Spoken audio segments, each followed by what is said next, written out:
अस्सलाम वालेकुम, good morning everyone, welcome to Geo Pakistan with Huma and Abdullah. अब आज क्या हाल अहवाल? नहीं, बाकी तो सब कुछ ठीक ही है, लेकिन हाल मैं आपको जरा कराची का बताऊं कि आज का जी वेदर फोरकास्ट ये कहता है कि आज शायद थोड़ी थोड़ी बारिश होगी। हाँ, बारिश का इम्कान जाहिर किया जा रहा है, लेकिन अभी मैं आसमान देख रहा था, कोई आसार नहीं है। आसार नहीं होते, लेकिन हमारे अचानक से बन जाते हैं। एग्जैक्टली। तो हम वो बहुत अरसे से सोशल मीडिया पे देख रहे हैं। नवंबर का तो खैर आज कोई 20-21 दिन गुजर चुके हैं, 23 एक्चुअली 23 नवंबर है। लेकिन जहाँ जहाँ बारिशें हुई हैं नवंबर में, तो आपको पता है ना, हैशटैग नवंबर रेन और वो सारी चीज़ें हमने बड़ी देखी हैं। तो बारिश की ये सर्दी की पहली बारिश कंसिडर की जाती है ना यूजुअली। जब नवंबर या अक्टूबर एंड में बारिश होती है तो उसके बाद ये कहा जाता है कि बस अब ठीक ठाक ठंड शुरू होने वाली है। लाहौर में तो ये सिलसिला पिछले हफ्ते हो गया है और उसके बाद आपको पता है गलियात में नथिया गली, डूंगा गली और मरी के अतराफ में बर्फबारी भी हो चुकी है। आप बलूचिस्तान में जाएं तो मौसम जो है वो माइनस में ऑलरेडी जा चुका है। तो सर्दी तो डेफिनेटली डिसाइडेडली हर जगह आई गई है। लेकिन हमने पहले कराची में, if I am not wrong you can correct me, नवंबर में बारिश इस तरह, वरना हम भी नवंबर रेन कर देते। I don't think I have ever experience that. और हमें ये भी नहीं पता कि आज होगी कि नहीं होगी, लेकिन फोरकास्ट कह रही है कि हो सकती है। हाँ, बस लेकिन कराची की बारिश से आपको पता ना, जहाँ खुशी का एहसास होता है वहीं थोड़ा डर भी लगता है। मुझे डर ज़्यादा है, क्योंकि अभी जहाँ हमारे सराउंडिंग्स में, हमारे अतराफ में तो ऑलमोस्ट हर गली उधड़ी पड़ी है अभी तक। मेरी तरफ तो पानी का पाइप वगैरह डल रहा है माशाल्लाह। कम्युनिटी बनने के 20 साल बाद पीने के पानी की लाइन डल रही है। अब आगे है। अच्छा, तो खैर एनीवे, तो ये समझे कि इतनी खुशखबरी नहीं थी जितनी वार्निंग थी कराची वालों को कि अगर थोड़ी सी बारिश हो गई तो ऑलरेडी अपने आप को संभाल लें, क्योंकि of course we are not equipped to take it. तो ये थी जी आज की खबर। और उसके बाद आपको पता है कोरोना का सिलसिला तो एक चल ही रहा है। और वीकेंड पर ऑपोजिशन का माशाल्लाह पेशावर का जलसा और कुछ दीगर इज्तिमा जरा हॉल सा आ रहा था, जरा खौफ सा आ रहा था देख के। कोई भी एक्सप्लेनेशन नहीं दी जा सकती। ऑपोजिशन कोई भी तौजीह दे, उसे कैसे कोई जी शऊर इंसान तस्लीम कर सकता है? जो हालत हो गई है, जो डेथ रिपोर्ट्स हो रही हैं 24 आवर्स, जो रोज़ाना के केसेस रिपोर्ट हो रहे हैं, जो इर्द गिर्द हमें सुनने को मिल रहा है, हमारे जानने वाले दोस्त, रिश्तेदार, सब में किसी ना किसी के इन्फेक्ट होने की खबर सामने आ रही है। तो प्लीज़ समझदारी से काम लिया जाए। More on that letter. ये तो ऐसी चीज़ है कि इस वक्त हम छोड़ेंगे नहीं। We are going to be talking about that. So there's going to be a lot of music, as you can tell. अच्छा, कोरोना वाली जब आप टॉप स्टोरी पढ़ रहे थे ना, हेडलाइन वाली आप सुना रहे थे लोगों को, तो उसमें कहना आपने ये कहा कि जिम्मेदार होगी ऑपोजिशन इन जलसों की वजह से अगर कोरोना फैला। ये अगर मगर की बात नहीं रही, ये दोबारा हो चुका है। एंड और क्यों नहीं, हम अभी क्यों नहीं ब्लेम करते? जब आप एक बहुत बड़ी गैदरिंग देखें जहाँ हजारों में लोग हों, यू शुड ऑलरेडी नो कि यहाँ फैल रहा है कोरोना। तो वो हो सकता है, हो जा सकता है, ये सारी बातें अब नहीं रही। SOP इख्तियार किए जा रहे हैं, मास्क हैं, कुछ नहीं पॉसिबल होता। जब आप लोगों को एक जगह इकट्ठा कर लेते हैं तो आप अपना कंट्रोल उनके ऊपर खो देते हैं उसके बाद, क्योंकि वो एक मजमा है, वो एक क्राउड है, वो जैसा जी चाहेगा वो करेगा। और ये तो नर्सरियां हैं कोरोना वायरस की। आपको पता है हमारे मुल्क में, फॉर इंस्टेंस, इनकेस आपको नहीं पता कि हम क्यों ये बात कर रहे हैं, 24 घंटों में कोरोना से मजीद 34 अफराद इंतकाल कर गए हैं। परसों ही मेरे एक बहुत करीबी दोस्त हैं, उनके वालिद साहब के दोस्त इंतकाल कर गए। सो यू नो, हमें अपने इर्द गिर्द में ये बातें, ये खबरें अब सुनने को मिल रही हैं। जो सिलसिला बिल्कुल एकदम से बंद हो गया था और हार्डली 1 या 2 डेथ्स रिपोर्ट हो रही थी 24 आवर्स, अब वो नंबर 34-36 तक जा पहुंचा है और अम्बात की मजमूई तादाद 7696 हो गई है। और आपको पता है कि ये सेकेंड वेव में ही 6000 समथिंग थी। उसके बाद हमने यहाँ अपडेट किया आपको ड्यूरिंग द सेकेंड वेव के 7000 क्रॉस कर गई है और 7500 भी क्रॉस करके ऑलमोस्ट 7700 होने वाली है। चली गई है। मुल्क में 24 घंटों में कोरोना के 2756 केसेस। ये मेरी जरा ये लाइन इस तरह टूटी हुई है, because I can not believe कि वाकई 2756 केसेस जो है वो रिपोर्ट हो चुके हैं और मुल्क में 24 घंटों में कोरोना के 36,929 टेस्ट किए गए हैं। और मुल्क में कोरोना केसेस की मजमूई तादाद भी आपको बता दें कि अब हो चुकी है 3,76,929। तो ये भी बात जो है ये बिल्कुल ऑलमोस्ट 4 लाख को जो है वो टच कर जाएगी। और मुल्क में 24 घंटों में कोरोना से 1057 मरीज जो है वो सेहतियाब भी हुए। ये भी आपको बताना चाहते हैं कि ठीक भी हो जाते हैं, बल्कि ज़्यादा नंबर्स जो हैं वो ठीक होते हैं। मजमूई तादाद जो है उस ठीक होने की हो चुकी है 3 3,30,885 और मुल्क में अब तक कोरोना के, अब आप बताएं नंबर्स। 52,16,955 टेस्ट किए जा चुके हैं जब से वबा आई है, first wave and second wave. अच्छा, वालिदैन बड़े परेशान हैं क्योंकि कुछ समझ में नहीं आ रहा, स्कूल खुले रहेंगे बंद रहेंगे। बाज़ वालिदैन ने खुद ही से अपने बच्चों को स्कूल भेजना छोड़ दिया है बिकॉज दे आर सो डरे हुए हैं, they are so afraid of the fact कि खुदा न खास्ता, आपको पता है बच्चों के साथ घर में दादा दादी का इंटरेक्शन कितना ज्यादा होता है और वो तो रेजिस्ट नहीं रहता ना, आप रेजिस्ट कर ही नहीं सकते ना, आप दादा दादी को रोक सकते हैं कि वो बच्चों के करीब ना चिमटें और ना आप बच्चों को कंट्रोल कर सकते हैं। तो ऐसे में बहुत ज्यादा एहतियात करने की जरूरत है। कल मेरी अम्मी कह रही थी हम कितने दिन हो गए घर से बाहर नहीं निकले, मैं उन्हें समझा रहा था कि भाई हमें अभी घर से बाहर नहीं निकलना है, वो अच्छा ही कर रहे हैं जो नहीं निकल रहे। द फैक्ट कि अगर आप की उम्र ज़्यादा है और आपको शुगर ब्लड प्रेशर और इस तरह की बीमारियां साथ हैं, और अम्मी को तो मेरी सांस का भी इशू है, सो आपको पता है कि बहुत से लोग हमारे बुजुर्ग एजमेटिक होते हैं, एजमा होता है उन्हें, तो इन कंडीशंस में तो आपको पता है ओल्ड एज इश्यूज तो ऑलरेडी स्टार्ट हो जाते हैं। But since we are talking about schools, तो आपको बता दें कि कोरोना की दूसरी लहर में तालीमी इदारे बंद होने हैं या नहीं, ये फैसला आज होगा। और इस मामले में एक बार फिर सिंध और वफाक एक सफ़े पर नहीं है। कोरोना की दूसरी लहर अब तेज से तेजतर हो चुकी है, जहां कोरोना से रोजाना अमवात खत्म होने के करीब थी, एक दफा फिर आपको याद दिला रहे हैं, अब फिर नंबर्स जो हैं वो दर्जनों में जा पहुंचे हैं। 10 दिन पहले NCOC ने तजवीज़ किया था कि तालीमी इदारे खुले रखने या बंद करने से मुतालिक फैसला कर लिया जाए, और गुज़िश्ता हफ्ते वज़राए तालीम के इजलास में फैसला हुआ था कि ये मामला 23 नवंबर यानी आज देखा जाएगा। और इस दौरान बताया जाता रहा कि स्कूल बंद करने का ऑप्शन फिलहाल जेरे गौर नहीं है। जहाँ पे अगर बीमारी नजर आई है तो वो माइक्रो लॉकडाउन, यानी कि वो स्कूल या वो सेक्शन बंद कर दिया गया है, लेकिन सारी तालीम जो है उसको बंद करने का भी वक्त नहीं आया। बहुत नुकसान हुआ है, 6 महीने तालीमी इदारे बंद रहे हैं। अलार्मिंग सिचुएशन अभी बिल्कुल भी कोई नहीं है। जो SOPs है जितने जबरदस्त तरीके से स्कूल्स में फॉलो किए जा रहे हैं, कहीं पे भी नहीं, लो कॉस्ट प्राइवेट स्कूल्स के अंदर और गवर्नमेंट स्कूल्स के अंदर, और जबरदस्त तरीके से SOPs फॉलो हो रहे हैं। गुज़िश्ता हफ्ते वफाक की जानिब से तजवीज़ भी सामने आई कि तालीमी इदारे 24 नवंबर से 31 जनवरी तक बंद कर दिए जाएँ। ये सब मरहलावार करने की तजवीज़ है। सिंध हुकूमत की स्टीयरिंग कमेटी ने अलबत्ता मुख्तलिफ फैसला किया है। इस बार सिंध हुकूमत का मौक़िफ़ है कि तालीमी इदारों में SOPs पर मज़ीद सख्ती से अमल किया जाए, लेकिन ना इदारे बंद होंगे ना सर्दी की छुट्टियाँ की जाएंगी। तालीम का पहले ही बहुत नुकसान हो चुका है। कोरोना की पहली लहर में सिंध में सबसे पहले तालीमी इदारे बंद हुए थे। शायद इस बार सिंध हुकूमत के पास डेटा कुछ और है। खैर, बहरहाल हतमी फैसले का ऐलान वफाकी वज़ीर शफकत महमूद आज 12:30 बजे कर देंगे। So all those who are concerned, क्योंकि आपको पता है जब when your children are school going और यूनिवर्सिटी और कॉलेज गोइंग, पर्टिकुलरली जब छोटे बच्चे होते हैं घर में, एक तो टेंशन कि कोरोना टाइम्स में आप बच्चों को स्कूल भेज रहे हैं, दूसरा ये कि करना क्या है, कन्फ्यूजन जो होती है ना वो बड़ा आपको इरिटेट करती है। तो हम इसी पे बात कर लेते हैं और हमारे साथ मौजूद हैं बहुत से लोग मौजूद हैं, लेकिन शुरू करते हैं जी chairman private school federation Kashif Mirza साहब थे। काशिफ मिर्ज़ा साहब, आपसे थ्रू आउट दिस ईयर काफ़ी बात होती भी रही है, तो आज फैसला होगा कि मुल्क में तालीमी इदारे खुले रहेंगे या बंद होंगे। प्राइवेट स्कूल वाले क्या चाहते हैं, इदारे खुले रहें या बंद रहें? आप फीसें तो ऑब्वियसली इकट्ठी कर ही रहे हैं, तो फिर भी हमने सोचा कि आपकी राय तो ज़रूर लेनी चाहिए। हमारे 26.1 मिलियन यानी कि 2.61 करोड़ बच्चों में से जब तालीमी इदारे खुले हैं तो बमुश्किल 50% बच्चे जो हैं वो तालीमी इदारों में वापस आए। अभी भी 1.30 करोड़ बच्चा है जो कि तालीमी इदारों में वापस नहीं आया। तो it's not such a simple thing कि हम कहें कि तालीमी जो इदारे जो है उनका फीस का इशू है, ऐसा नहीं है। हमारे बच्चों की तालीम का इशू है। हमारा 2.5 करोड़ बच्चा जो है पब्लिक स्कूल में है, जो जिनको 50 अरब रुपया चाहिए था, गवर्नमेंट ने नहीं पे किया, लिहाजा वहां भी आपने देखा ज्यादा केसेस आई हैं। 2 लाख जो हुई हैं टेस्ट, रैंडम टेस्टिंग हुई है, जिनमें से सिर्फ 500 केसेस सामने आए, और वो भी प्राइवेट स्कूलों में शायद 25-30 आए होंगे। बाकी जो थे पब्लिक स्कूल थे या कॉलेजेस में आए या यूनिवर्सिटीज में आए, और बच्चे इसमें महफूज रहे। लिहाजा ये मैं इसमें वाज़ेह कर दूं कि फीस एक बहुत इंपॉर्टेंट जरूर मैटर है, कैश फ्लो बहुत इंपॉर्टेंट है। इसमें हमारे असातिज़ा जो हैं 15 लाख असातिज़ा थे, जिनमें से अब तक सिर्फ जो 8 लाख वापस आए, 7 लाख वो लोग वापस नहीं आए।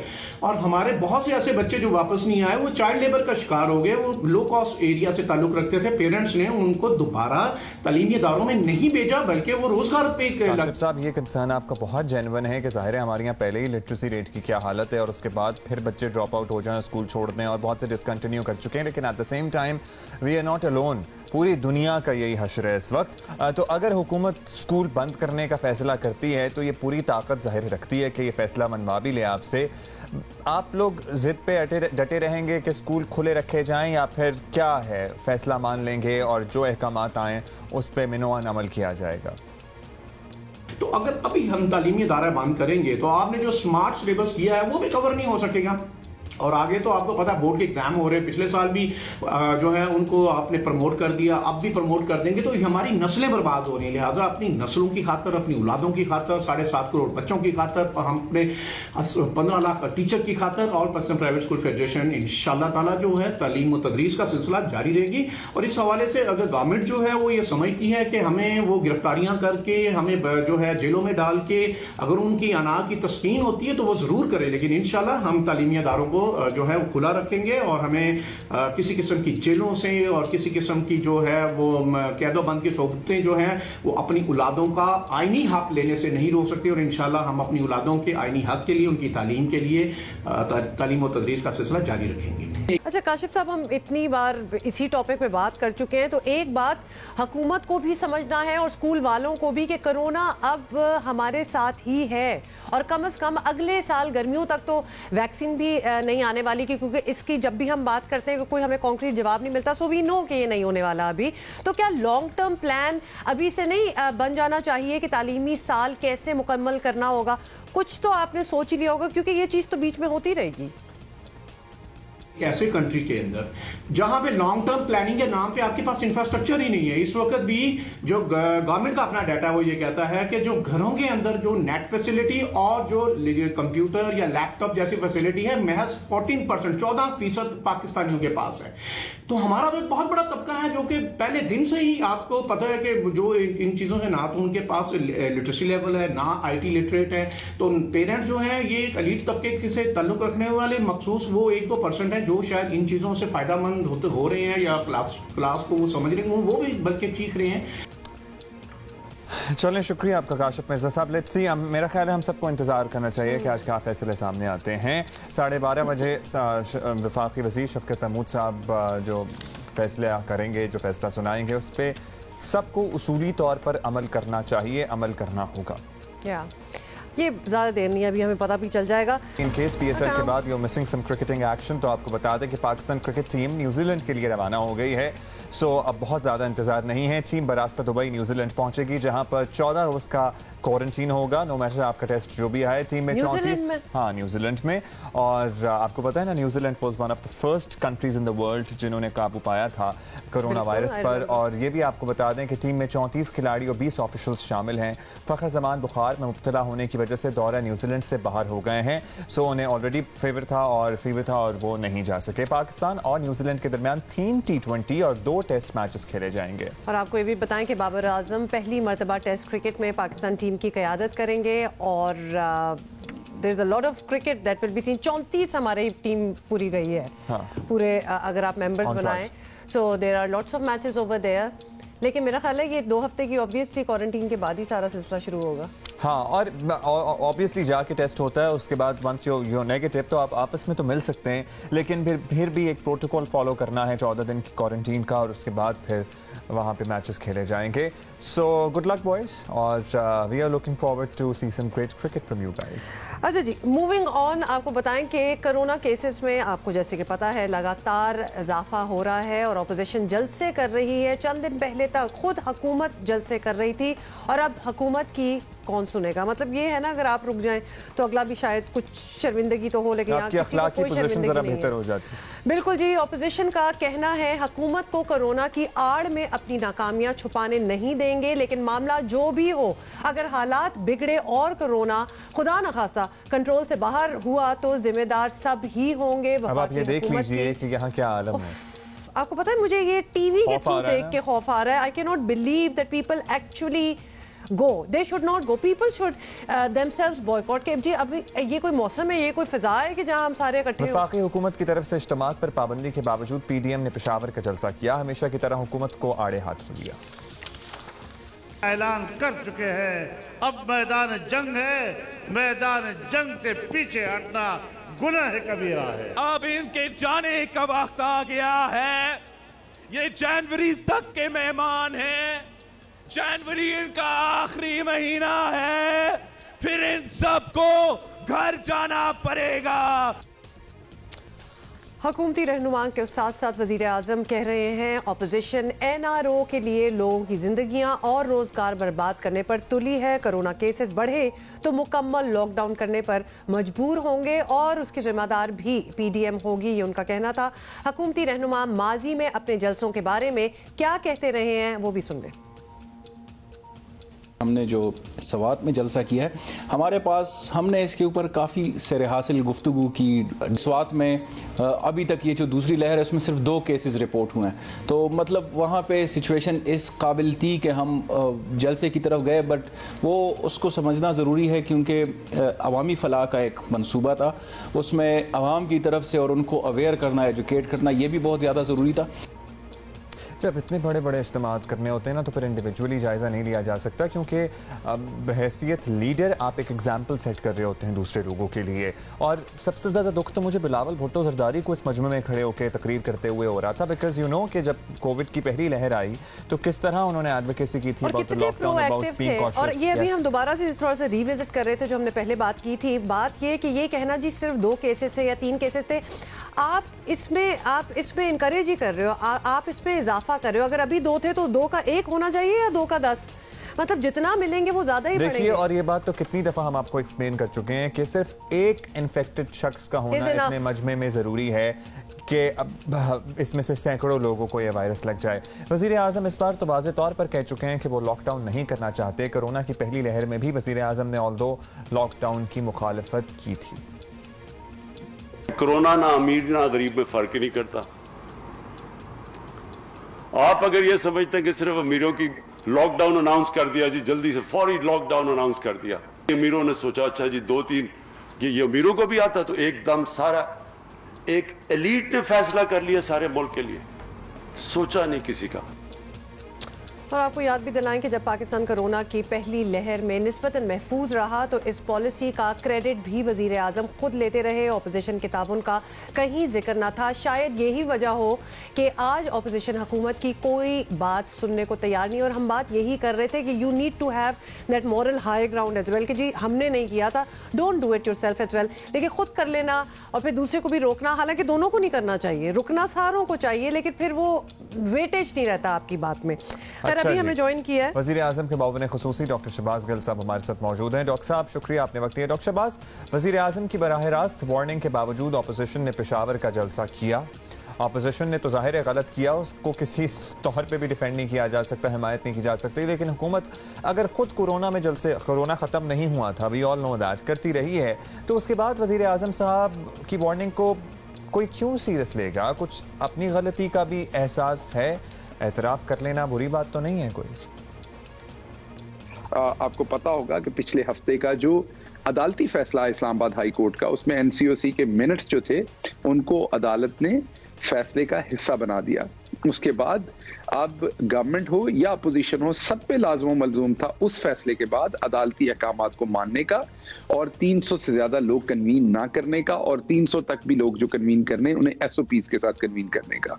जब से ये अदालती फैसला आया है या NCOC ने ये रिकमेंडेशन दी है, उसके बाद से हुकूमत ने कोई ऐसी चीज कहीं पे कन्वीन नहीं की, और यही रिक्वेस्ट जो थी ये अपोजिशन से की गई थी। लेकिन अपोजिशन ने जरूरी समझा कि उन्होंने ये जलसा करना है, हमारी बात मानी नहीं। लेकिन शुक्रिया अदा करते हैं हम पेशावर की आवाम का, जिन्होंने हुकूमत की अपील मानी, और वहां पे वाकई 300 से कम लोग ही थे, वो फिर लोग नहीं आए, उन्होंने ऑटोमेटिकली अदालत आलिया का जो हुक्म था वो अपोजिशन की 11 जमातों ने तो नहीं माना, लेकिन आवाम ने माना और इम्प्लीमेंट करके दिखाया। तो वहाँ लोग आपके सामने 250-300 ही थे, तो वो मेरे ख्याल में उससे शायद इतनी वायलेशन ना हुई हो। चलें, आपने एक्सप्लेनेशन अपनी दी। अब ये भी बताइएगा कि कोरोना की पहली लहर में भी वज़ीर आज़म लॉकडाउन के ख़िलाफ़ थे, लेकिन लॉकडाउन लगे, कोरोना से बचाव का भरपूर क्रेडिट वज़ीर आज़म लेते भी रहे वो। तो अब वो फिर कह रहे हैं कि अपोजिशन बाज ना आई तो लॉकडाउन करना पड़ेगा। तो अगर अवाम की जान की हिफाजत इसी तरह मुमकिन है तो लॉकडाउन लगा क्यों नहीं देते? लगा दें लॉकडाउन। आप हुकूमत हैं, रियासत हैं, पूरा इख्तियार है आपको ये करने का। रोजमर्रा जिंदगी है उसको असरात से बचाने के लिए प्राइम मिनिस्टर साहब ने पिछली दफा भी बहुत मुश्किल, बोल्ड और कठिन फैसला लिया, जिसमें उन्होंने स्मार्ट लॉकडाउन पे हमें ज्यादा काम करना। गवर्नमेंट के लिए तो बहुत आसान है, सब कुछ बंद कर दो, इजी है। आप सुबह लॉकडाउन कर दें, सब कुछ बंद कर दें, जो सिंध गवर्नमेंट करना चाह रही थी पहले भी, क्योंकि उनको तो इस बात की परवाह नहीं। वहां का चीफ मिनिस्टर कहता था कि कभी गुर्बत से किसी को मरते नहीं देखा, भूख से किसी को मरते नहीं देखा। तो अगर आप ये वाला ख्याल रखते हैं और सोच रखते हैं तो सब कुछ बंद कर दो, कुछ भी करने की जरूरत नहीं। लेकिन प्राइम मिनिस्टर इमरान खान हमेशा गरीब की सोचते हैं, इसलिए तब भी मुश्किल था ये फैसला लेना, आज भी मुश्किल है ये फैसला लेना कि सब कुछ बंद कर दिया जाए। लेकिन जो सिचुएशन होगी, जिस तरह के हालात होंगे, उसके मुताबिक फैसले लेने पड़ेंगे और प्राइम मिनिस्टर उसके मुताबिक फैसले लेंगे। लेकिन प्राइम मिनिस्टर की हमेशा नजर में गरीब की प्रोटेक्शन होती है। अच्छा डॉक्टर साहब, इस मौजू से थोड़ा हटकर अब एक और इखलाक व कानूनी मामला हम ज़रा डिस्कस कर लें आपसे। वज़ीर आज़म के सामने सर्टनली ये मामला होगा, वो ये है कि मियां नवाज शरीफ अगर अपनी वालिदा के जनाजे में शिरकत के लिए आए तो क्या हुकूमत उन्हें आने देगी और उसके बाद उन्हें वापस लंदन जाने की इजाज़त होगी? कुछ इस बारे में इज़हार ख्याल किया है आप लोगों ने आपस में?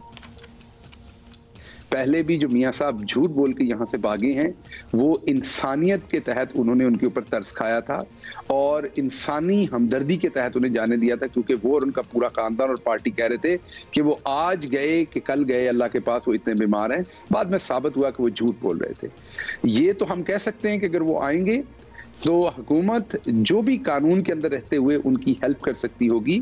अगेन इंसानी, क्योंकि ये इमरान खान की हुकूमत है और इमरान खान हमेशा इंसानियत पे चलते हैं, तो इंसानी इक़दार के हवाले से जो भी हुकूमत उनकी मदद कर सकती हुई वो करेगी। उन्हें जनाजे में शिरकत या जो भी मजहबी रसूमात हैं उनके अंदर शिरकत करने के लिए।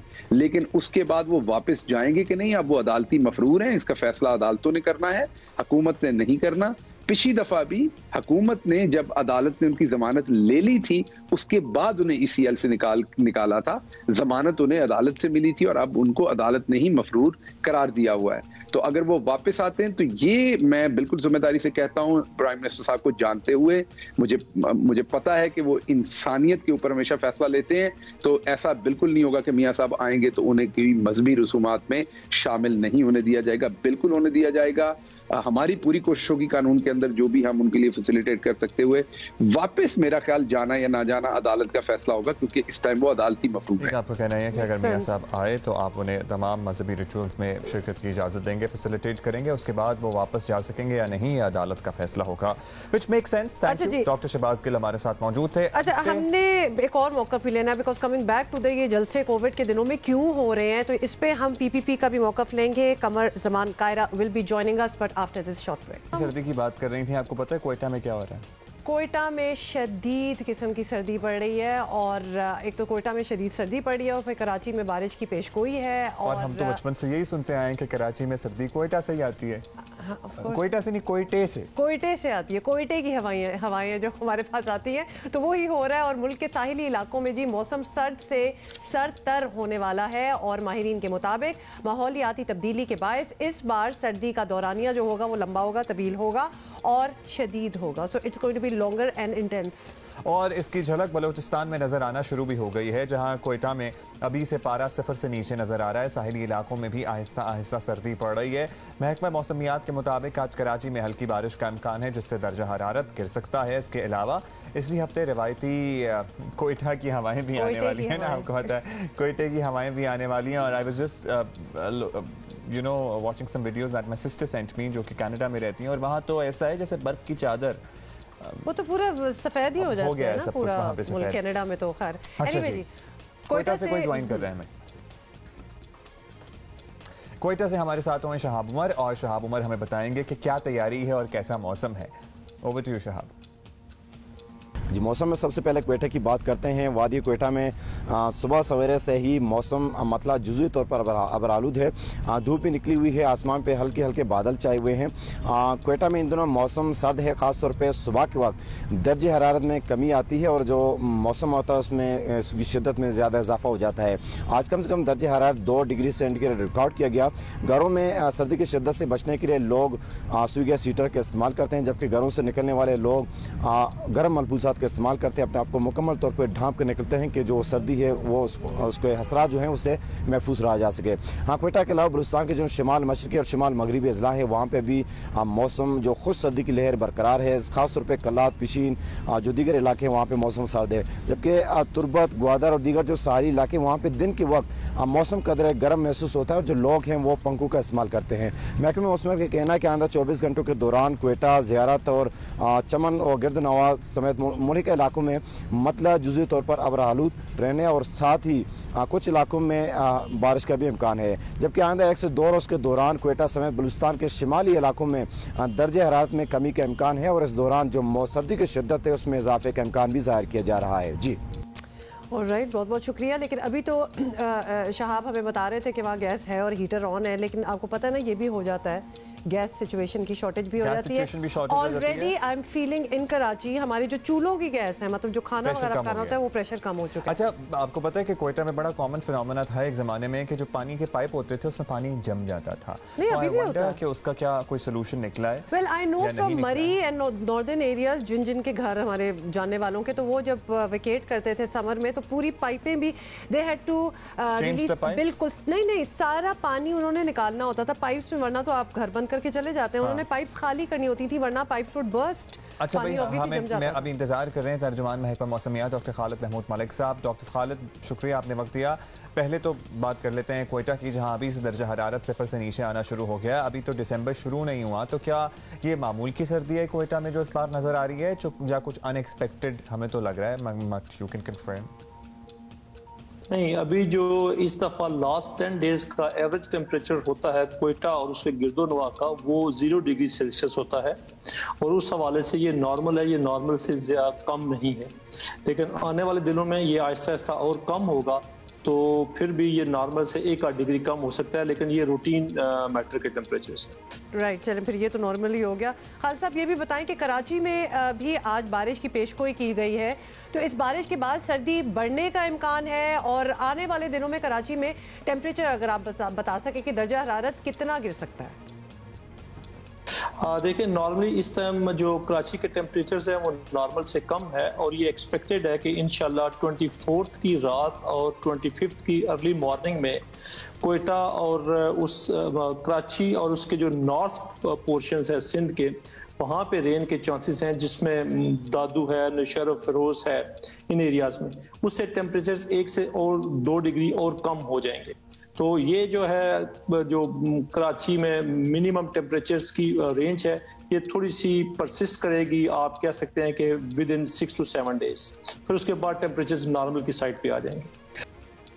बहुत शुक्रिया। खालिद महमूद साहब बात कर रहे थे, तर्जुमान महकमा मौसमियात, और वो कह रहे हैं कल और परसों की रात जो है, हाँ जी, वो उसमें बारिश हो सकती है, but northern areas of Sindh, northern areas of Sindh. Let's see Karachi में क्या होता है क्या नहीं होता, लेकिन क्वेटा में वो कह रहे हैं अभी तो ऐसा ही होता है हर साल, लेकिन आने वाले दिनों में कुछ तवक्को से ज़्यादा सर्दी महसूस की जाएगी। और मौसम के बारे में, दीगर अपडेट्स के बारे में हम आपको बताते रहेंगे, लेकिन अभी थोड़ा सा इंतजार आपको करना पड़ेगा क्योंकि we are going to take a headline break and we will be back after that with the second hour of Geo Pakistan. Good morning,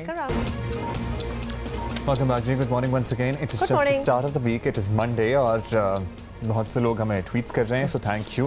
हफ्ते के पहले दिन ज़रा थोड़ा सा वैसे ही chaos होता है, लेकिन उसमें भी आप लोग टाइम निकाल के हमें लिखते हैं तो हमें बड़ी खुशी होती है। That is so true. अच्छा जी, इस घंटे की टॉप स्टोरीज फर्स्ट।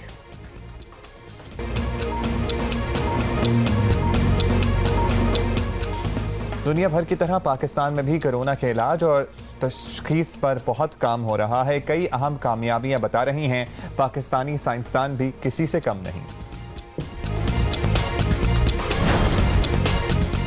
लाहौर में 7 साला बच्ची से गन पॉइंट पर ज्यादती, निजाम इंसाफ फिर कटहरे में खड़ा है। सख्त कवानीन लाने के हुकूमती दावे अभी तक महज दावे ही हैं। और पाकिस्तानियों ने भी ऑनलाइन एंटरटेनमेंट प्लेटफॉर्म का रुख कर लिया। हॉरर शॉर्ट फिल्म चमेली के हिदायतकार उवैस सुलेमान और अदाकार एजाज असलम हैं जियो पाकिस्तान के मेहमान।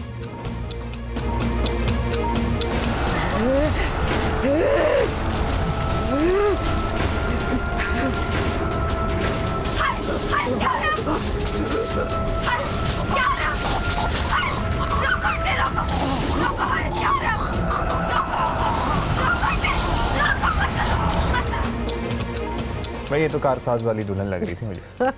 ये क्यों आपको याद आ गई? अच्छा एक बात है, कराची में जो भी बड़ा हुआ उसे पता है कि कारसाज पे एक दुल्हन का किस्सा बड़ा मशहूर है। क्या उसकी रूह है वो फिरती पता नहीं कि ऐसे ही सुना है कि जी लोगों को चलते फिरते सड़क पे नजर आती रही हैं।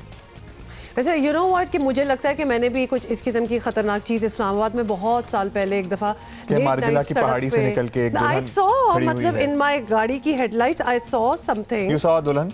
Not a dulhan, she was more in white clothes and all. But people have seen दुल्हन at Karsaz. You have? नहीं, I have. Please, ये मुझे ऐसी स्टोरियां बहुत अच्छी लगती है। अगर आप लोगों ने देखी है तो मुझे जरूर ट्वीट करें। ये तो पूरा 2 घंटे का शो गुजर सकता है। अच्छा। इस पे खौफ डरावने किस्से सुनाने पे। बचपन में आपको याद है ना, it was used to be a favorite time. Exactly. But talking about corona and corona vaccine, तो हम भी जी किसी से पीछे नहीं है। दुनिया भर की तरह पाकिस्तान में भी कोरोना का इलाज हो रहा है। तशखीस और तहकीक के नए रास्ते निकल रहे हैं। हौसला अफजा बात यह है कि तहकीक के मैदान में हम भी किसी से पीछे नहीं। हालिया दिनों में 2 ऐसी खबरें सामने आई।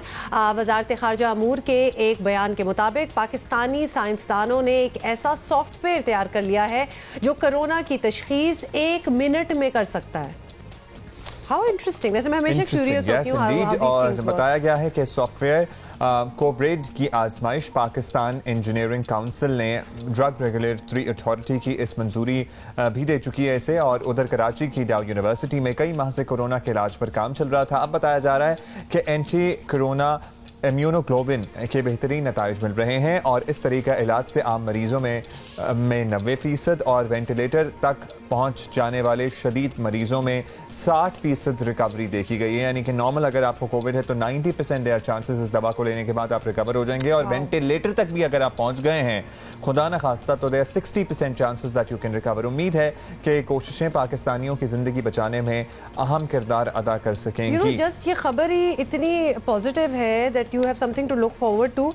डाउ यूनिवर्सिटी में इस दवा की तैयारी करने वाली टीम के सरबराह डॉक्टर शौकत अली हमारे साथ हैं। डॉक्टर शौकत अली, हम तो काफ़ी स्टंड हैं कि इस किस्म की कोई चीज़ ऑल्दो पूरी दुनिया ही बनाने की कोशिश में लगी हुई है और हम भी कर रहे हैं। तो डाउ यूनिवर्सिटी में काफ़ी महीनों से कोरोना के इलाज पर काम हो रहा है।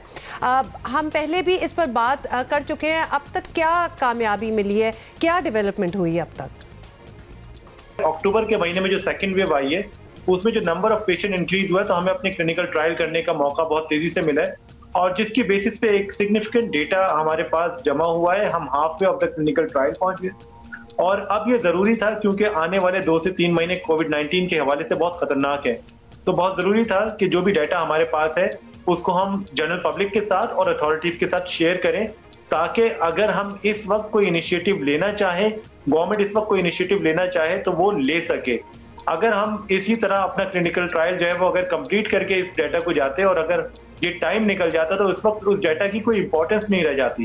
That is the reason we thought about कि हमने ये सिग्निफिकेंट प्रोग्रेस है जिसका मतलब ये है कि हमने इस क्लिनिकल ट्रायल के अंदर सिवियर और क्रिटिकल कोविड-19 पेशेंट को ट्रीट किया है।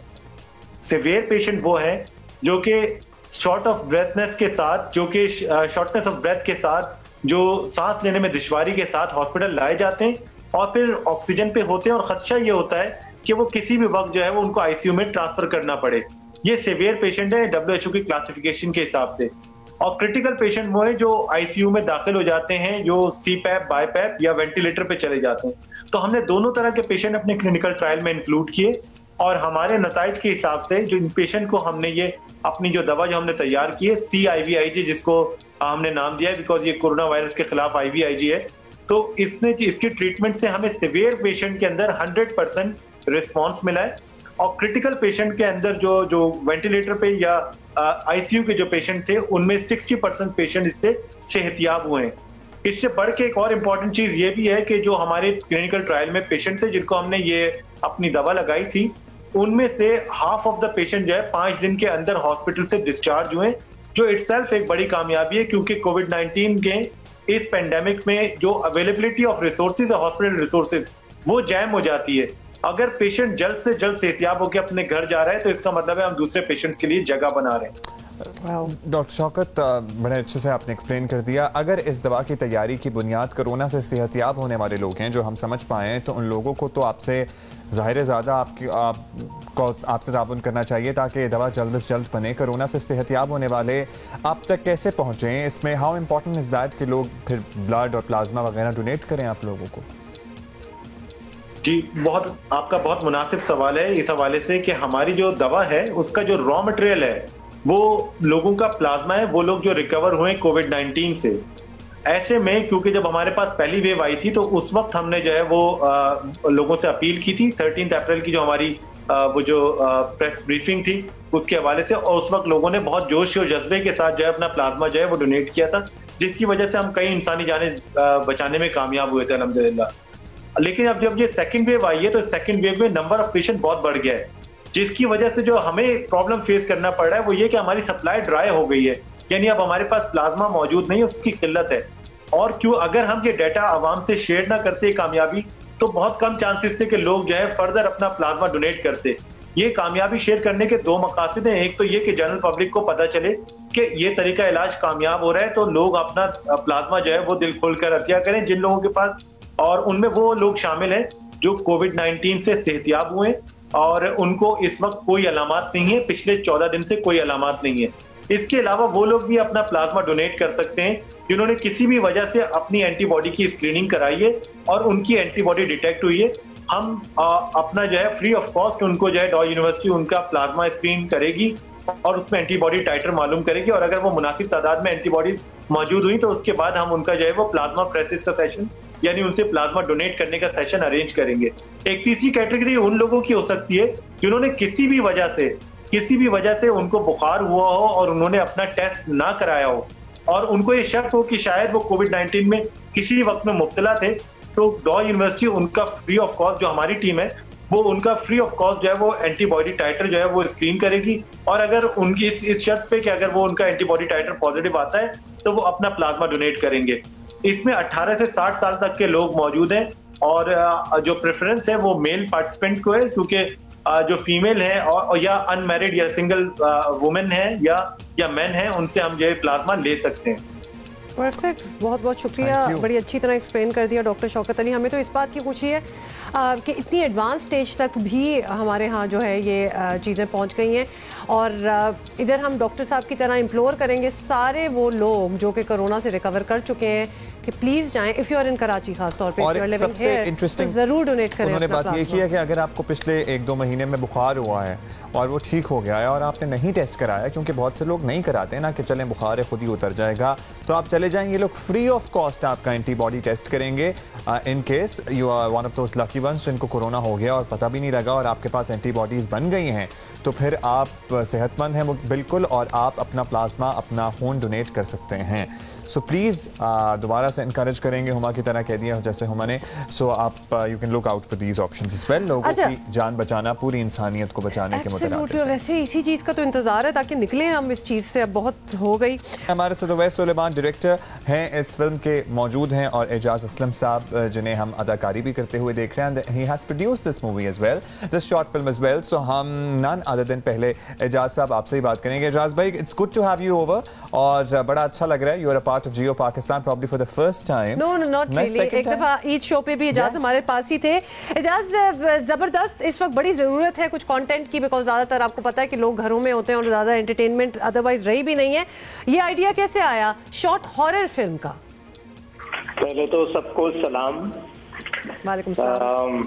आप लोगों का शो बहुत अच्छा होता है, हमेशा देखता हूँ। और अब्दुल्ला, भूल गए तुम, आया था भाई मैं नहीं, मुझे याद आ गया। उसके बाद हमारी तो तस्वीर भी है, वो भी मैं दोबारा रीपोस्ट करूंगा आज इसी खुशी में। ठीक है, बाकी आई होप आप लोग ठीक ठाक हैं, सब खैरियत है। बहुत शुक्रिया।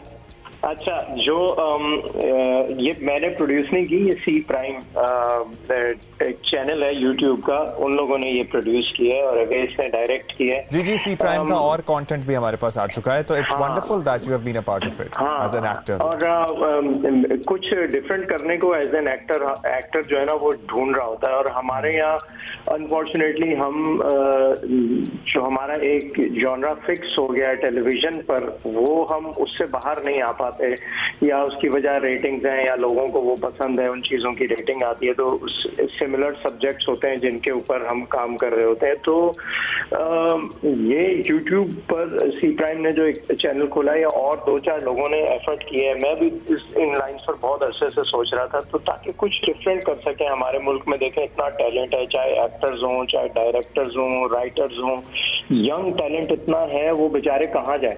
कोई चैनल आता है OTT इस तरह के, कोई जो है जैसे नेटफ्लिक्स हो गया है या इस तरह की कोई भी OTTs जो आते हैं, या तो उन पे बैन लग जाता है या फिर ये कि फॉरेन कंटेंट को हम ज्यादा अहमियत दे रहे होते हैं बजाय इसके कि हम नए रास्ते निकालें अपने यंगस्टर्स के लिए। फ्रस्ट्रेट हो जाते हैं ना वो, जब नए बच्चे सीख के आ रहे हैं, पढ़ के आ रहे हैं, तो वो कहाँ जाएंगे।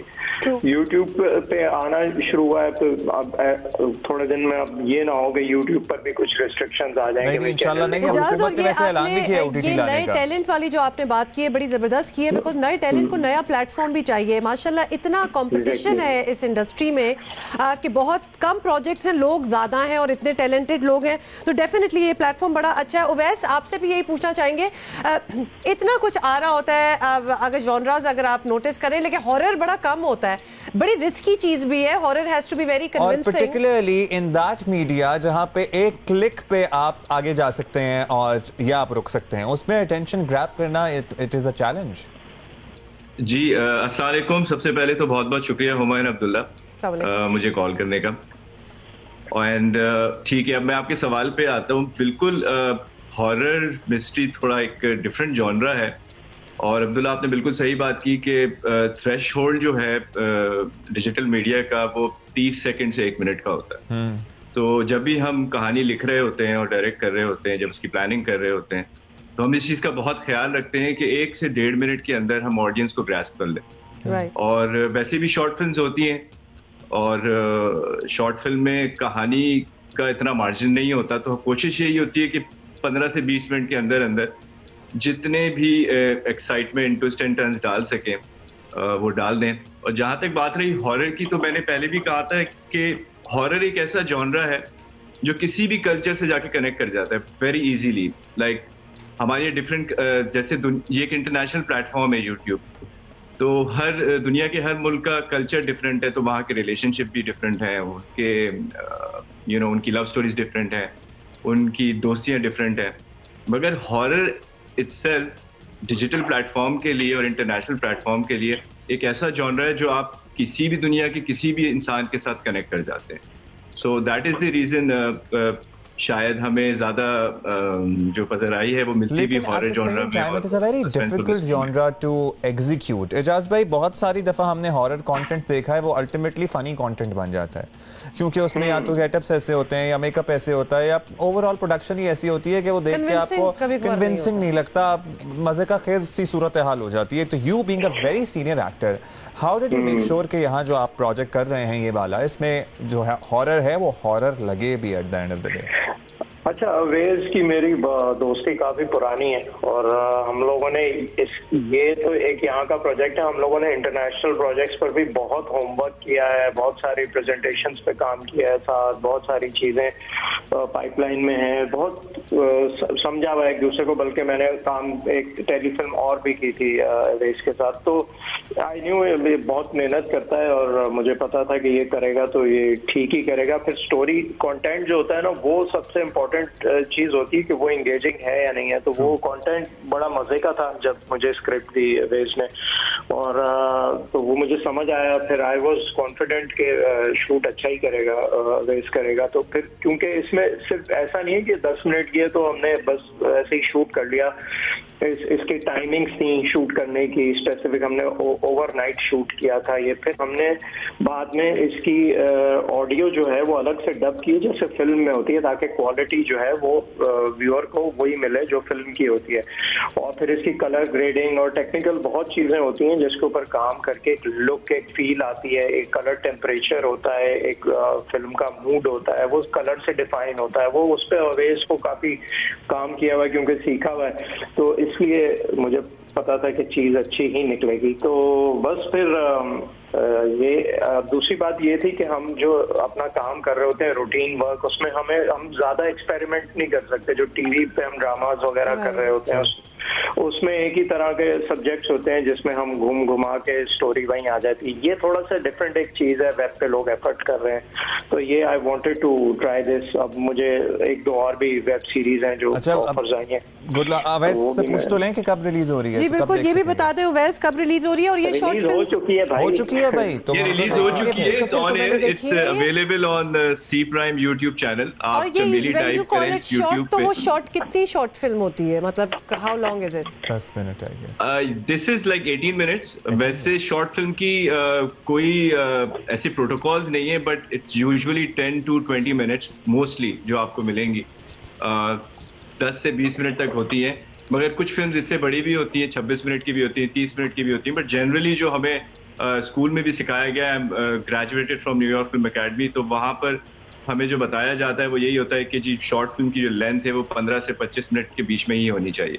चलें, हम तो we look forward to watching it, और हमें पता होता तो यकीन मानिए कि हम वीकेंड पे देखेंगे। इसमें एक खास चीज थी, इसकी जो रिलीज डेट थी ना वो 13 नवंबर थी और उस दिन फ्राइडे था, तो फ्राइडे द 13th को ये, तो हमने वो स्पूकी फैक्टर जो है ना, एजाज भाई एक तो आपको पहले आना चाहिए था ना हमारे पास। पिछले हफ्ते फ्राइडे द 13th को हमने इस बात का जिक्र किया था कि आज फ्राइडे भी है और 13th भी है, तो सारे अपनी खैर मनाए, तो पता होता तो हम आपकी फिल्म जरूर। अच्छा, और क्विकली एक बात एजाज भाई आपसे पूछनी है, सिंस आप टेलीविजन प्रोड्यूसर भी हैं और अभी आप ओटीटी और डिजिटल प्लेटफॉर्म्स का तस्करा कर रहे थे, तो फवाद चौधरी साहब जो हैं उन्होंने अभी कुछ दिन पहले ऐलान किया था और उसका बड़ा खैर मकदम किया था इंडस्ट्री के लोगों ने कि जनाब अब हुकूमत की सतह पे एक डिजिटल प्लेटफॉर्म लाया जाएगा। आप इस बारे में कुछ कहना चाहेंगे कि जल्दी आना चाहिए, और इसमें what do you look forward to? हम लोग बहुत लेट हो चुके हैं ऑलरेडी, और अगर जितनी जल्दी आ जाए उतना अच्छा है, ताकि हमारे पास बहुत सारे लोग हैं, यंगस्टर्स हैं जो कि मीडिया पढ़ रहे हैं, सीख रहे हैं, और अब ये बड़ी कॉमन सी एक फील्ड है, लोगों बड़े पैशन से लोग इसके अंदर आते हैं और काम करना चाहते हैं, लेकिन जब वो चैनल्स पे जाते हैं तो उनकी सोच जो है ना वो आजकल के हिसाब से बहुत डिफरेंट है। बच्चे जो हैं वो इस तरह का काम नहीं कर सकते जो डोमेस्टिक ड्रामाज होते हैं, उस तरह की चीजें वो लोग उनके दिमाग में नहीं आती, वो नहीं सोचते। नई जनरेशन है हमारी, वो कुछ डिफरेंट करना चाहते हैं, एक्शन करना चाहते हैं, हॉरर कॉमेडी। हमारे यहाँ एक्शन नहीं होता, सस्पेंस थ्रिलर तफसील से ना कभी एजाज भाई आप आएंगे स्टूडियो तो बात करेंगे। पता है क्या, हमारे जॉनर्स जो हम बना रहे हैं उसमें फंस के रह गए ना, ऑडियंस को कुछ और दिखाएंगे तो ऑडियंस देखेगी, सिर्फ एक्स्ट्रा मैरिटल अफेयर्स और हैरेसमेंट ना दिखाएं, इसके अलावा भी कुछ दिखाएं। इसमें जो हायर अथॉरिटीज हैं जो ये सब डिसीजंस लेती हैं, उसमें वो लोग होने चाहिए जो खुद कनेक्टेड हो इन सब चीजों से। हम लोगों को का फोकस सिर्फ इस पे है कि बैन किसको करना है और फॉरेन कंटेंट कौन सा लाना है। फॉरेन कंटेंट जो है वो सेकंड हैंड कंटेंट होता है, वो हम ला के अपना फॉरेन एक्सचेंज बाहर भेज रहे हैं, और हम जो है ये चीजें देख ही नहीं रहे कि हमारी जो अपनी यंगर जनरेशन है वो कहाँ जाके चीजें बनाएगी और क्या करेगी। वो totally balance, we totally agree with you. बहुत बहुत शुक्रिया आप दोनों इधर आए हैं, उवैस सलमान एंड एजाज असलम, और चमेली नाम है जी इनकी हॉरर मूवी का, और कुछ एक क्लिप देखा है, मुझे लग रहा है कि ये देखा जा सकता है, थोड़ा सा डर लग रहा है, लेकिन थोड़ा सा डर उसके लिए माहौल बनाना पड़ता है। हॉरर फिल्म के तकाजे होते हैं, कुछ आप दिन की रोशनी में लगा लेंगे तो आपको नहीं मजा देगी। You never know if you are alone at home और आप अकेले हैं तो दिन में भी थोड़ा सा अंधेरा करके थोड़ी कम रोशनी में पूरे प्रोटोकॉल के साथ हॉरर फिल्म, यानी बेसिकली आधे तो पहले ही डर जाए ना इस सोच में कि कोई डरावना होने वाला है। देख लें, आई थिंक ये अच्छी होगी। चमेली जी इसका नाम है। अच्छा जी, अभी आपको इंस्पायर करना है हमने, और अभी हम आपको कुछ वीकेंड पे इस वीडियो ने हमें बड़ा खुश किया, बहुत खुश किया, और actually there is a bit of an inspiration as well, जो कि पहले हम आपको वीडियो दिखाएंगे उसके बाद बात करेंगे। वीडियो है जी डॉक्टर फिरदौस आशिक पाकिस्तानी टैलेंट्स जो है ना हमने डिस्कवर किया, और पाकिस्तान फुटबॉल फेडरेशन को कुछ गौर करना चाहिए इस पे। वैसे भी अपनी वर्जिश के लिए बड़ी अच्छी चीजें हैं, तो बेशक आप इसको प्रोफेशनली लें या ना लें, देयर यू गो। डॉक्टर फिरदौस आशिक अवान साहिबा अपनी फुटबॉल स्किल्स जो हैं वो दिखा रही थी वीकेंड पे, and this was at the governor house. क्या सोचा होगा इन्होंने फुटबॉल को किक करते हुए? I admire her confidence, you know, मुझे इनकी बात बड़ी अच्छी लगती है। इससे पहले ही हमने इनको क्रिकेट खेलते हुए भी देखा है, बैटिंग कर रही थी, बॉलिंग करा रही थी, अब हमने इनको ये फुटबॉल को सही किक भी मारी है इन्होंने, ठीक ठाक किस्म की, और बॉलिंग भी करा रही थी, वो वट्टे वाली बॉल फॉलो होती है। खैर, लेकिन आपको पता है कि एट टाइम्स खवातीन जब नहीं खेलती हैं यूजुअली गेम और कोई गेम प्रैक्टिस करती हैं तो उसमें वो शाइनेस, उसमें वो हिचकिचाहट नजर आती है। लेकिन ये बेधड़क होकर इन्होंने किक मारी है, पता नहीं ऑपोजिशन का ना सोच रही हूँ कि ये बॉल जो ऑपोजिशन टाइप है ऐसे किक मारूं। हर चीज को ना सियासी ना किया करें। मुझे पसंद चीज ये लगी, मुझे अच्छा ये लगा कि डॉक्टर साहिबा एक वो खातून है हु डज नॉट केयर कि दुनिया क्या कहेगी, कि कैसी लगूंगी या क्या हो रहा है। If she wants to do something she does it, number one. और दूसरा, ये तो अच्छी चीजों में आती है क्योंकि आप स्पोर्ट्स को अगर फरोग दे रहे हैं, कुछ शी कुड हैव सेड कि जी मैंने नहीं करना kick, what's in a kick, तो उन्होंने कर दी किक। और ये किक जो है ना इतनी इजी नहीं होती, जब आप पहले उछालते हैं बॉल और उसके बाद किक करते हैं। और बहुत से लोगों का ख्याल ये उछाला ही है, किक कोई किक नहीं, उछाला और उछाला है, उछाला है और वो किक हो गई ना, मतलब क्या भाई हवा में उछाली है फिर किक की, मतलब रोनाल्डो टाइप किक है ना, इमेजिन करो ना, एक वो हवा में उड़ाया था।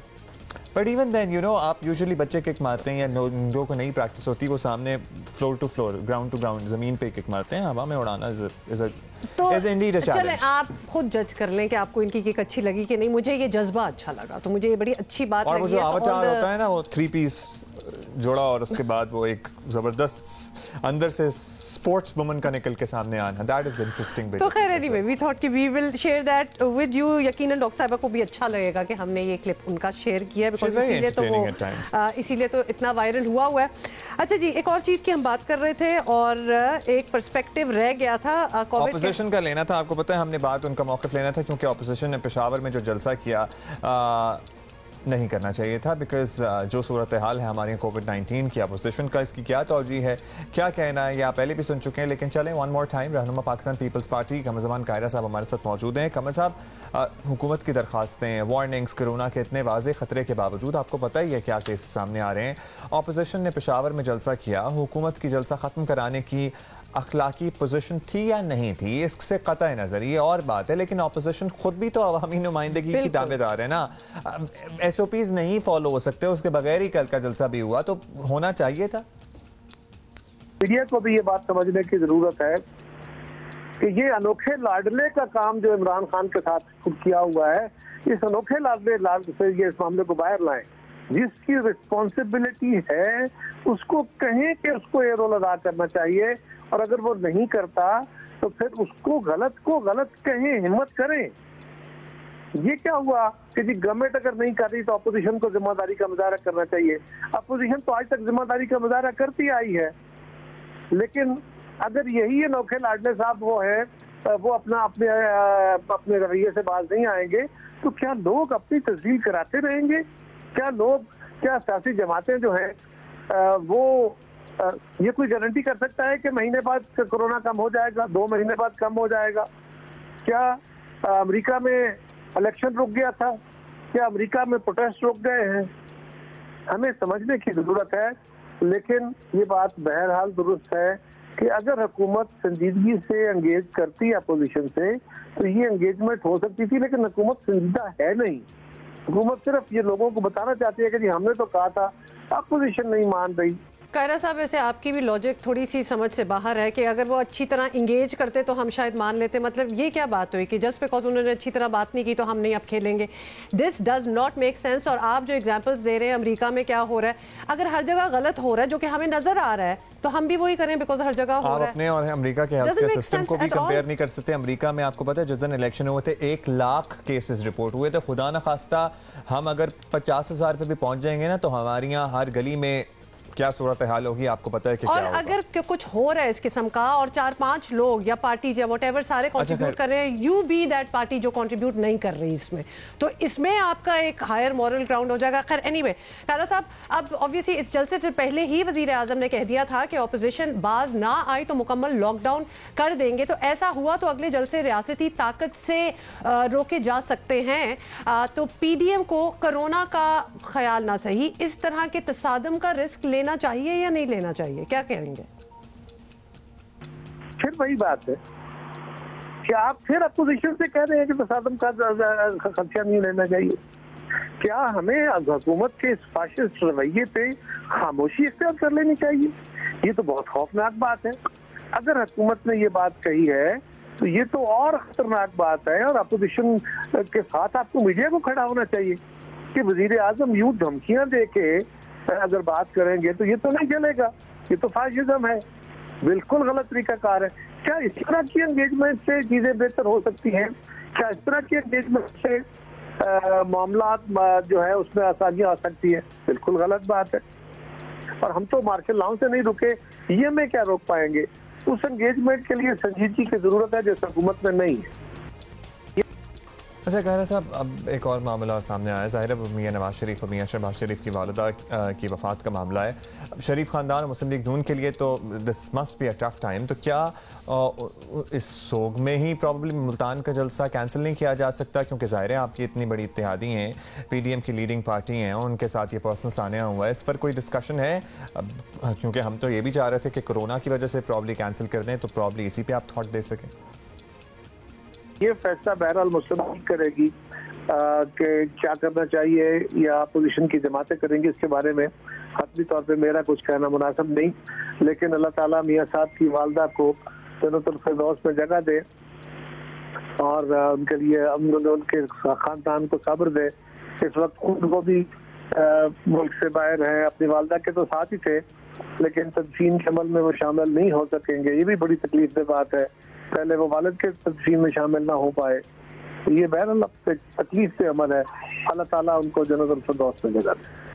बेशक आमीन। कायरा साहब, लेकिन I am sorry going back to what you said about corona, that does not make sense, क्योंकि ये सारों की मिलकर कंट्रीब्यूशन होगी। और सिर्फ एक क्लैरिटी के लिए आपको बता दें, हुकूमत ने भी जब जलसे किए थे तो तब हमने उनको भी यही कहा था कि आप कंट्रीब्यूट कर रहे हैं टू द नंबर्स, और उन्हें तो ज्यादा क्रिटिसाइज किया था because they have to lead by example. 14 October को ऑलमोस्ट कोरोना वायरस की दूसरी लहर का बता दिया गया था और उसके बाद हुकूमत ने गिलगित बल्तिस्तान में भी जलसा किया, सवात में भी आपको पता जलसा किया, उसकी भी कोई तौजी कोई एक्सप्लेनेशन नहीं हो सकती। लेकिन अब तो सूरत हाल बहुत बदल गई है। 14 अक्टूबर और अब नवंबर में तो आपको पता है ये नंबर्स का कितना डिफरेंस आ गया है।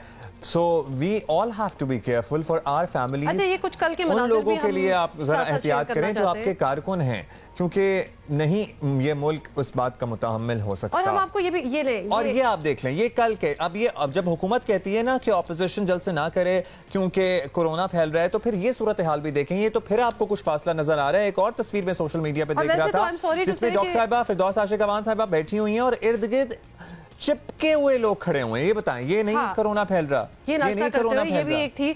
तो लिहाजा गलती दोनों ही कर रहे हैं, तो इसका मतलब ये नहीं है कि जब हम एक से बात करें तो वो दूसरे को सुनाना शुरू कर दें। All are at fault. And men behind her and people behind her are literally एक दूसरे में घुसे हुए हैं। सब कुछ ख्याल करना चाहिए, सबको जिम्मेदारी निभानी चाहिए। irresponsible on all political parties all across the board. This is so highly irresponsible। और मैं तो अर्ज करूंगी उन लोगों को कि आप लोगों को ऐसे जलसों में, ऐसी गैदरिंग्स में, हुकूमत की हो, ऑपोजिशन की हो, जो भी हो, आपको नजर आ रहा है the person there does not care about you, इसीलिए तो वो आपको बुला रहा है इस फिजा में। क्यों भाई, क्यों आप इकट्ठे कर रहे हैं? डॉक्टर साहिबा के इर्द गिर्द जो लोग थे माशाल्लाह, एक तो इतने करीब और ऊपर से कितनों ने मास्क पहना हुआ था। सो जिम्मेदारी दोनों को निभानी पड़ेगी और हमें कोरोना के ऐसे भगाना है जैसे डॉक्टर साहिबा ने उस बॉल को किक मारी थी ना, वैसे हमने करना है कोरोना के साथ। मतलब स्कूल बंद करने की सारी बातें कर रहे हैं स्कूलों को, ये जल्द से ना बंद करना। It does not make sense. Please इस पे रिविजिट करें सारे मिलके। Which is also a part of our top stories। और इससे पहले हम कोई कमेंट नहीं करना चाहते। बच्चों से ज्यादती के खात्मे के सख्त तरीन कवानीन लाने के दावों की धूल बैठी नहीं थी कि लाहौर में 7 साला बच्ची पर ऐसा ही पहाड़ तोड़ दिया गया। एक बार फिर निज़ाम इंसाफ कटहरे में खड़ा है और हम सब तमाशाई हैं। अपैरेंटली कश्मीर में माँ बेटी से ज्यादती के दिलखराश वाक़े के बाद वज़ीर आज़म ने ऐलान किया था कि वो जिनसी जराइम की सज़ाएं सख्त करने का ऑर्डिनेंस लाएंगे। हुकूमती इजलास में वज़ीर आज़म ने अपनी टीम को हिदायत भी की थी कि कानून ऐसा होना चाहिए कि मुतासरा ख़वातीन या बच्चे बिला खौफ अपनी शिकायत दर्ज कराएं। कभी कभार मैं इस चीज़ के बारे में सोचती हूँ तो मुझे लगता है कि क्या कानून होगा जो कि इतना बिला खौफ हो जाए, क्योंकि ये खौफ जो है ना that stops people from reporting also. खैर अब तो चीज़ें बिल्कुल छुपती भी नहीं है, सामने आ जाती हैं। आपको बताएं कि यहाँ ज़्यादती की सज़ा कम अज़ कम मौत मुकर्रर किए जाने की तजवीज़ भी सामने आई है। और एक तरफ इन सज़ाओं की बात हो रही थी तो दूसरी जानिब लाहौर के इलाके नवाब टाउन में एक 7 साला बच्ची के साथ ज़्यादती का वाक़या सामने आ गया। पुलिस के मुताबिक 35 साला दुकानदार ने बच्ची के साथ गन पॉइंट पर ज़्यादती की। लड़की के वालिद की निशानदेही पर मुलजिम को गिरफ्तार कर लिया गया। जिनसी जराइम से मुताल्लिक सज़ाएं सख्त करने के साथ साथ बहुत ज़रूरी है कि ऐसे केसेस में जल्द सजाएं सुना दी जाएं। शायद ऐसे इंसानियत सोज वाक़यात में कुछ कमी हो, अगर फौरी सजा हो तो बात डेफिनेटली बनती है। जियो न्यूज़ के कॉरेस्पॉन्डेंट हैं अहमद फराज, उनसे बात करते हैं। अहमद फराज, ये वाक़े की तफसील क्या अब तक पहुंची है? इस बच्ची के साथ ये जुल्म, व्हाट्स द बैकग्राउंड? क्योंकि गन पॉइंट पे ज़्यादती का निशाना बनाना अजीब सा लगता है सुनने में ही। पुलिस कैसे पहुंची? शिकायत दर्ज कराई थी या मुलजिम फरार था और उसको फिर बाद में सुराग लगाकर पकड़ा? जी बहुत शुक्रिया हुमा और अब्दुल्ला। देखिए ये वाक़या जो है ये नवाब टाउन का वाक़या है और ये जो है ये हफ्ते के रोज़ पेश आया था और यहाँ पर एक बच्ची थी 7 साल की, जैसे पे आपको मालूम है ये बच्ची थी 7 साल की मासूम बच्ची है। ये गलबन घर से कोई चीज़ वगैरह लेने के लिए गई, जिस तरह आमतौर पर बच्चे जो हैं वो घर से निकलते हैं किसी भी नज़दीकी स्टोर पर चिप्स या किसी और चीज़ के लिए वो जाते हैं। तो इसी तरह ये बच्ची जब गई है वहाँ पे, तो ये जो मुलजिम नदीम है यही खुद दुकान का मालिक था और मुबैना तौर पर यह बताया गया कि इसने बच्ची को ज़्यादती का निशाना बनाया है। और पता इस तरह चला कि ये बच्ची जब घर आई है तो इसने अपने वालिदैन को बताया। फिर इसकी माँ जब वहाँ पे गई है तो इसकी माँ के साथ उस दुकानदार ने काफ़ी गालम गलोच की और जिसने फिर पुलिस को इतला दी और पुलिस वहाँ पे पहुँची। फिर पुलिस ने इस मुलजिम को गिरफ़्तार किया। इस तरह इस वाक़े का पता चला है। द ऑडेसिटी के जिसकी बच्ची रेप हुई है वो जब वहाँ उसको पकड़ने गई तो वो इसको गालियाँ दे रहा है। मुझे ये माइंडसेट वैसे समझ नहीं आती। अहमद फराज, अब पुलिस की तफ्तीश का मरहला शुरू होगा जिसमें उन्हें एक केस पेश करना है, तो क्या पुलिस वाले पुरएतमाद हैं कि एक पक्का केस बनाने के लिए तमाम सबूत उनके पास हैं? इस रेप केस में सबसे ज़्यादा एविडेंस जो होता है वो मुलजिम का इकबाली बयान तो होता ही है अगर वो कह दे, लेकिन सबसे ज़्यादा अहम चीज़ केस को जो मजबूत बनाती है उसमें वो एविडेंस होते हैं जो लेडी डॉक्टर किसी भी मजरूबा के जो सैंपल लेती है उस सैंपल के बुनियाद पर जो फिर डीएनए होता है और उनके बाद जो रिज़ल्ट आता है उसकी बुनियाद पर वो केस बनता है। तो ये जो है आज ये केस जो है इसके सैंपल जो हैं वो पीएफए से भिजवाए जाएंगे और पीएफए की लैब से फिर जो रिपोर्ट आएगी उसकी बुनियाद पर ये मुकदमा होगा। लेकिन ये जो मुलजिम है नदीम, इसकी गिरफ्तारी जो है वो पुलिस ने डाल दी हुई है और 4 रोज़ के ये जिस्मानी रिमांड पर पुलिस के हवाले है। बहुत शुक्रिया। होपफुली इस केस में वाकई मुलजिम को जल्द से जल्द मंतकी अंजाम तक पहुंचाया जाए। केसेस सामने आते हैं ना तो फिर जब सजा का जब आप सोचते हैं तो आपकी इंस्टिंक्ट बस एक ही चीज़ आपको बताती है जिसको मैं बोलूंगी नहीं, लेकिन यकीनन जो देख भी रहे हैं उनके दिमाग में भी एक ही चीज़ आ रही होगी कि उसके साथ क्या होना चाहिए। आपको साथ ही बता दें कि कोरोना SOPs के तहत अब से कुछ देर कबल अमेरिकन म्यूज़िक अवार्ड्स हुए हैं और जिसमें बहुत से न्यू आर्टिस्ट थे। तो डोजा कैट ने न्यू आर्टिस्ट, जबकि टेलर स्विफ्ट ने artist of the year of course इसका एजाज अपने नाम किया है। वो उनको वैसे ही दे देने चाहिए, उनका एरा कभी नहीं खत्म होगा। पसंदीदा सोशल आर्टिस्ट BTS करार पाया और BTS के फैंस जो कि पाकिस्तान में भरे हुए हैं, they must be so happy about this. तो बाकी आप लोग ऑन एयर देख लीजिएगा ऑनलाइन, बल्कि rather we will see you tomorrow. Time बिल्कुल खत्म हो गया। We are going to see you tomorrow. BTS का बाय द वे एक नया एल्बम भी आया है, वो भी हम कल बात करेंगे। कल करेंगे। ओके जी, सी यू।